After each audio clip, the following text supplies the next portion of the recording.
Morning, VC. All right, bit under the weather here, but gonna try to power through a video today. Since I'm laid up here in the house, bored. Gonna get some listening in though to some records, which is gonna be great. Flu's going around work, and then the weather this week's been like 40s in the morning, pretty chilly, and then 76 in the afternoon. I mean, you're going from wearing a sweatshirt to a t-shirt in no time. The pollen is nuts. My allergies are going bonkers. I feel like fucking hell. But, you know, records will power us through here. And I got a good variety as always. I got some stuff that came in prior to Record Store Day. Of course, to Sean's dismay, I did pick up a few more RSD titles. I did like going into Lunchbox to see what they had left and supporting them. Since I don't go there on Record Store Day because their line is retarded. Yeah, good stuff here. We'll start off with this. And eventually this particular record, along with others that I have now, will end up in the Southern Folklife collection at UNC Chapel Hill at the Wilson Library in the vault, so that these can be digitized for anybody from the public that wants to get the cuts off of here and listen to. It's an old Paramount from 1930 original, Blind Blake, Iceman Blues on the A side, and Chumpman Blues on the B side. Beautiful copy for being from 1930. Only the second copy listed in a collection on Discogs. Of course, Port Washington up in Wisconsin, the Paramount plant put out these great old blues records. Blind Blake did a lot of recording for them. That's the second one I've been able to find.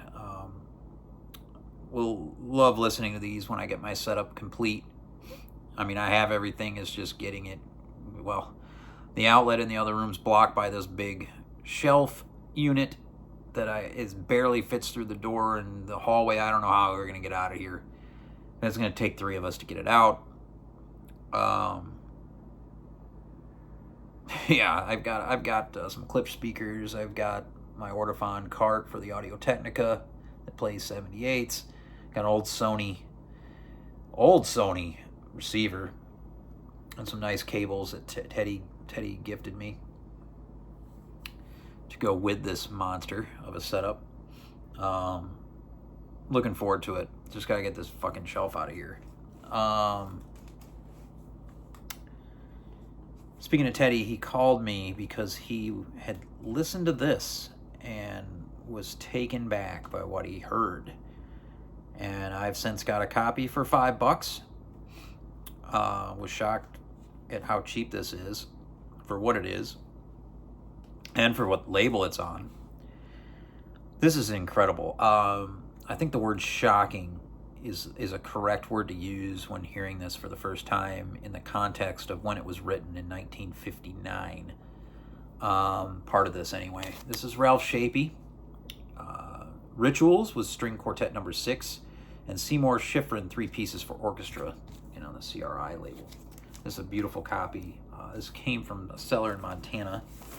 Took a while to get here, but I think the shipping was more than the record. I'll show you the famous CRI label. Nice copy. With Rituals, the second part, the saxophones go into territories for when this was written that it's shocking. I mean, it is very, very free and improvised. Incredible playing. Now this recording is from, I think, the early 70s in Chicago. But again, this music was written in 59. The string quartet part was written in 63. The Seymour Schifrin part was written in 58. And it's all great music on here, but the free improvised sections of that second part of Rituals is where it's at on this record. Highly recommend giving this a listen. You can listen to it on YouTube as well. Fucking incredible. And you again, with the context of when it was written in 59, you had Ornette Coleman's Shape of Jazz to Come, and I don't think that that influenced this or this influenced Ornette. I don't think there was any crossover there. So you think about that too. So there was more than just Ornette, more than just Cecil Taylor, more than just, you know, there was this. I mean, this is incredible. Going back to the old blues, went back over to Repo to see what survived RSD, and he had 2 copies of this. Skip James, Hard Time Killing Floor. I did not have any Skip James albums proper. I do have a comp with a few of his cuts on it, but he plays in a lower tuning, and great voice, great old blues. Devil Got My Woman, and Little Cow and Calf Is Gonna Die blues. Some good stuff on here. This was pressed, I think, by Yazoo on green vinyl, which was completely unnecessary for what this is. This is old blues. It just needed black vinyl. It's a little cheesy to have color vinyl for something like this, although it is a good sounding pressing, being the clear green. But yeah, wasn't expensive or anything. So we grabbed that from Repo. And I did get 3 more RSD titles here from Lunchbox. On credit, I believe all these were too. Brought in some trade. Slint Tweez, their first full length. I had the CD, I sold it. I couldn't get into this one. It's not as strong songwriting as on Spiderland, which is an incredible record. But the band did their own mix of this and released it.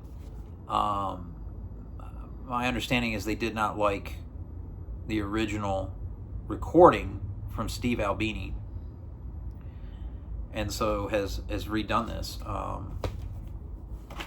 Yeah, it's the, let me see if I got the hype sticker here. New alternate mix of Tweez from original multi-track analog reels by Ethan Buckler and Ann Gauthier. Limited edition of 2,500 copies. This is a touch and go release. The original label, I forget the name. But again, green vinyl for RSD.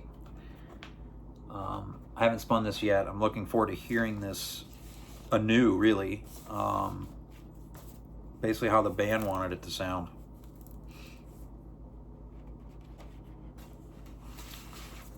Yeah, great Louisville band.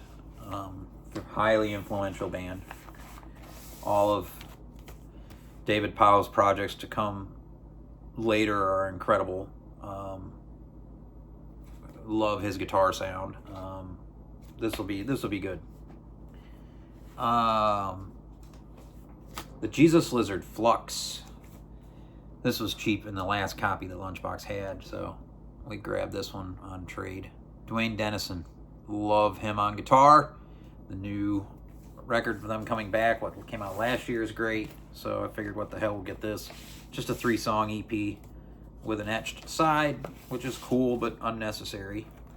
Just more ways to trick us into buying shit that we don't need, like Digital Gramophone says. So yeah, we got that. Cool artwork. And then the last RSD title that I picked up was the Public Image Limited first issue. This is their unreleased US mix of the debut album. Terrible cover art, even worse on the back. I dig the dirty ass guitars on this. It's like, and it's funny, the first song, real dirty guitar sound, and the vocals is all cackling like fucking Ozzy or something. It's fairly unnecessary, but we'll get into this, see what I think of it. I've never really gotten into this band, so cool insert. Figured this would be a good one to start with. Of course I'm going to want to hear the UK version after hearing this, but whatever. This one wasn't a whole lot, so he had a couple copies of this, so we grabbed that. Give that a go. So I think I ended up getting 11 RSD titles, which is a lot. I really love this drop. There were 19 titles that I wrote down. The others I ended up getting, a lot of them just due to price. I did get the Sun Ra box, which was kind of a disappointment. There's some damaged labels, and it's slightly warped, and there's warp issues being reported across the board on Discord, and I think 1 or 2 on Discogs. And then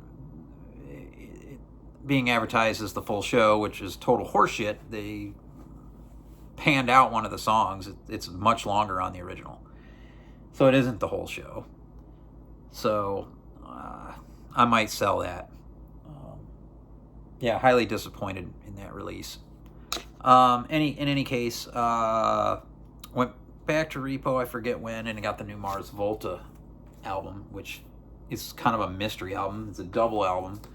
There's nothing on the labels. This is all you get on the front is this. I don't even know the name of this thing. It's hard to read. Lucro Sucio, something, Los, I don't know. You tell me. But it does have this kind of cool raised up art piece in there. That's all you really get. There's no information. There's nothing on the labels. It's just plain, here's a new Mars Volta record, have at it. It's just, there you go. Black vinyl, nothing special there. But yeah, anything they do, I'm gonna pay attention. So we pick this up. We'll give this a go this weekend, see what it's like. I heard it's different than even the last stuff, which was highly Puerto Rican influenced stuff. Excellent. I was happy to see them go in a different direction, to be honest, because they're such good musicians that they can do anything, and it'd be interesting and fantastic. So yeah, the Mars Volta, the new one. And then this was in the used. This is kind of a, I used to have this on tape when it came out in '86. I used to listen the hell out of this. I'd play video games, mute the video game, and have this on in the boombox. Judas Priest Turbo. Now, I played this last night. This sounds fucking dated. I hadn't heard it in a long time, but it's my favorite, one of my favorite album covers from the '80s. And yeah, I love Rob Halford. He's a badass. And the guitars on this, I like the earlier stuff much better than this with the guitars. This has got 80s production, but some good songs on here. It was $10 for an original first pressing with the original insert.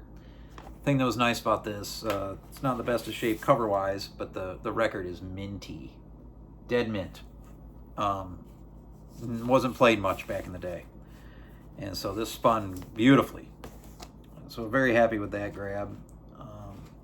In the used section at Repo, where you always get good deals, a lot of records are $8, $10, things like that. He tries to get stuff in and out of there with the used.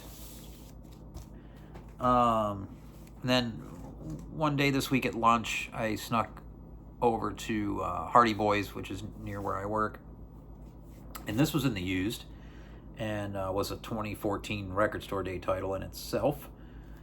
This is the Flying Nun release from '82 that Capture Tracks reissued in 2014, with the Chills and the Verlaines and the Stones and what's the other band? I forget the name of the other band.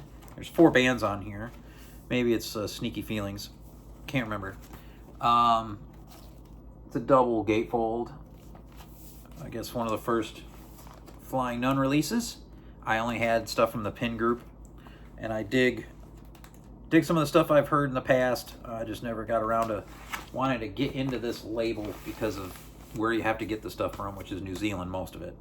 I just don't like ordering from Australia and New Zealand. I've only ever gotten one record from New Zealand and one from Australia, and it takes a long time to get that stuff over here.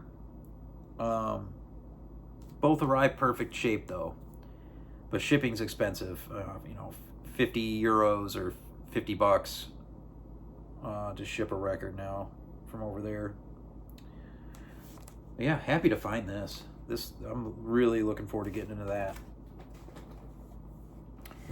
And then, last but not least, this came from good old Permanent Records out in L.A.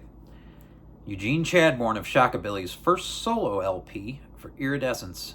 The President, He is Insane. Now, he was referring to Reagan at the time, but goddamn, does this fit now? Eugene Chadbourne, oddball guitarist from up the road here in Greensboro, North Carolina. Getting into more of his stuff. And this is a great copy and was cheap. So out it came. Really cool do-it-yourself looking labels. There you go.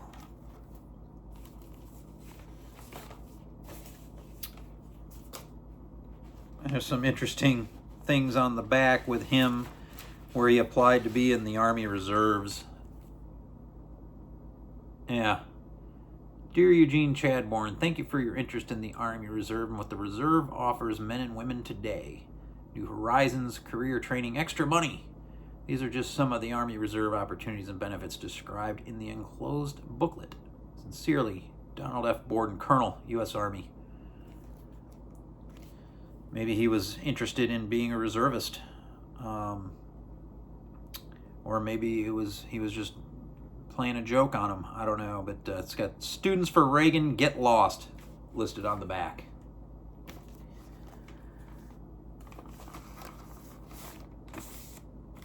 That's everything.